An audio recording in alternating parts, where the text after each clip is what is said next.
Pete's Vanguard is a air assault platoon. So air assault platoon disembarks within 2 inches of the transport and then can be given orders themselves.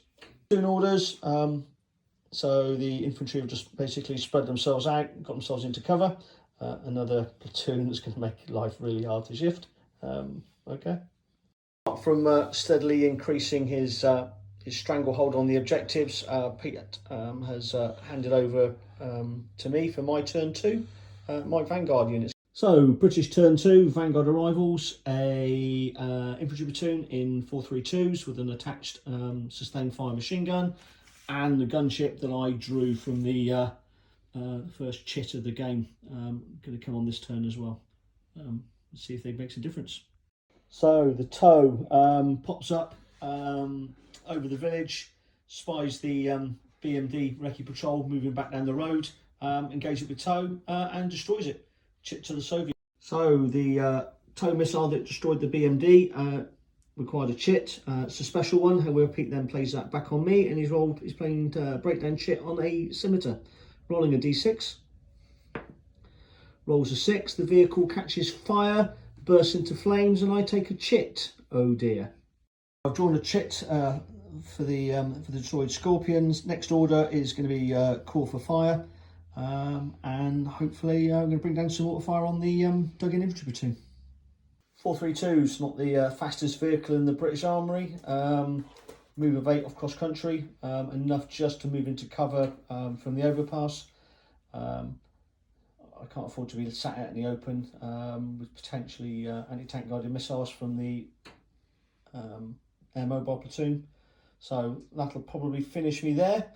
All my other vehicles are now in position to start trying to do something, but yeah, odds are stacked against me on the end of turn 2. Another above average roll for the orders for the Soviets.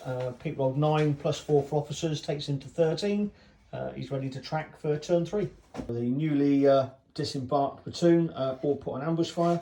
Didn't really expect them to do much else than that. The VDV force all going back on ambush, either at the petrol station or the units in the woods, which leaves him really just his OP teams to call in some mortar fire on me. Exactly. So we get mortar fire coming down. He passed his comm check on a 3+. It was a miss, so he's deviated 4 inches, which is really just going to move that point of impact just into the middle of the wood. Inevitably, he's going to fire for effect with either his 82mm or his 120s. So his 120mm come down. He's rolled 4 dice, 3 pinning. So 4 pinning tests, that's 1 on the scout section, 1 on the Spartan, 1 on the scimitar, and 1 on the closest 432.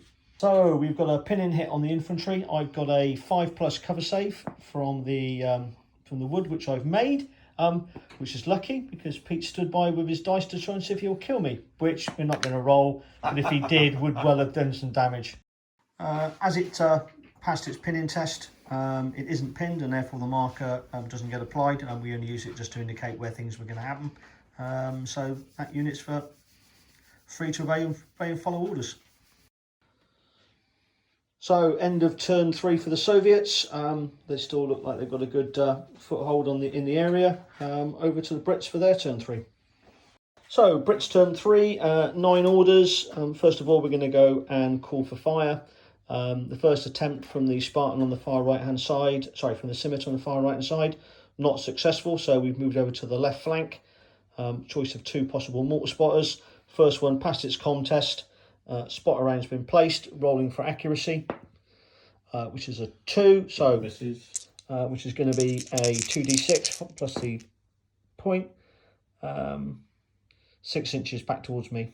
Okay, let's see if we're going to resolve that. So decision is for a bit of danger close. I'm pretty close to my own scimitars. However, they're going to be pinned on a 5. The infantry will be on a 3. So actually it's possibly worth possibly rolling. I think there's more infantry than there is me. So we'll see what happens. Anyway, 81mm mortar's going to fire. So measuring up, 5 pinning hits and all falling on the VDV infantry. So potentially quite useful for me. So 5 possible pinning hits results in 2 possible pins. So on these 2 units, he's on a 4+. First one Pinned. pinned, second one saved. Well, light Archie, 3+. Which, fortunately for me, the Soviets failed, rolling a 1 on their casualty save test, so a chip for the Soviets. So we're going to now move up the 4-3-2 platoon. Can't use platoon orders, so these have to be ordered individually. We're going to use a disembark order, move up to the wood line and disembark the first 2 sections. Not sure this is a particularly good idea for the Brits with the mortar spotters in front of me.